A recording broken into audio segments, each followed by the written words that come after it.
nerds! Welcome to my channel. Today's topic is about the concept of save the cat and how it positively influences an audience's perception of the main character. Save the cat? I can hear you say. What the heck does it mean to save the cat? Well, let me enlighten you, dear viewer. Save the cat is a concept invented by the late and great creative writing instructor and screenwriter, Blake Snyder. As Blake hammered home many times, the likability of the main character is one of the single most important factors to the success or failure of any story, and including a save the cat scene is one of the most subtle and effective ways of increasing the likability of a main character. Save the cat doesn't refer to an actual cat. Instead, it refers to a scene in which a main character shows kindness to a vulnerable side character, thereby demonstrating their compassionate heart and giving the audience a reason to root for them. Let's start with the main character everyone seems to be talking about these days, Wednesday Addams. Recently, I watched episode 1 of the new Netflix show, Wednesday, with my husband.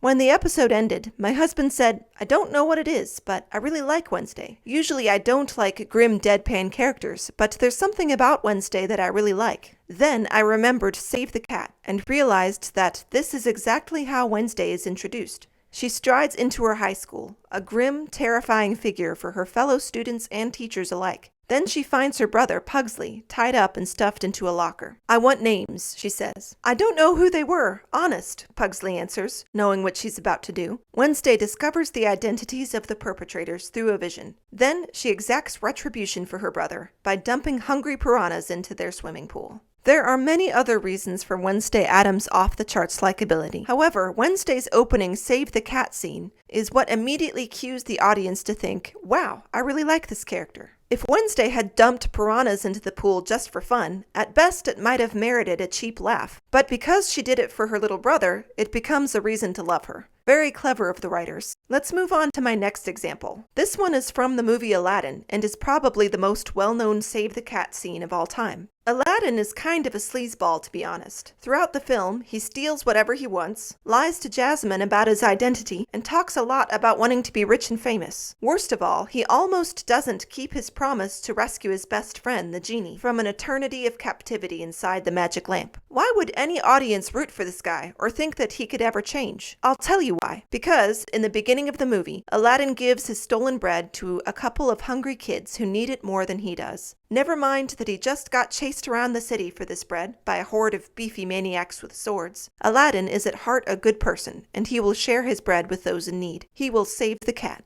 Remember when I said that save the cat doesn't refer to an actual cat? Well, I guess I lied, because in my final example, it does. In the hit Netflix show, Squid Game, right off the bat, there seem to be plenty of reasons to dislike the main character, Gi-Hun. When we meet him in episode 1, Gi-Hun is unkempt and steals money from his elderly mother. It's his daughter's birthday, but instead of using the stolen money to first go buy a birthday present for her, Gi-Hun gambles it instead. He manages to win some money, but the victory is short-lived. He drops the money while he's being chased by a gang of thugs. It turns out that he's deeply in debt to them. The thugs beat him up and warn him that he has to pay up within the month. Instead of taking this as a sign to change his ways, and instead of being smart enough to simply buy his daughter a present at the shop, he takes the small amount of money he has left and gambles it away in a toy claw machine, desperately trying to win a birthday present for his little girl. Now, we can add stupidity to his list of failures. On surface level, it would seem that Gi-Hun could take the prize as the most unlikable main character of all time. But he saves the cat.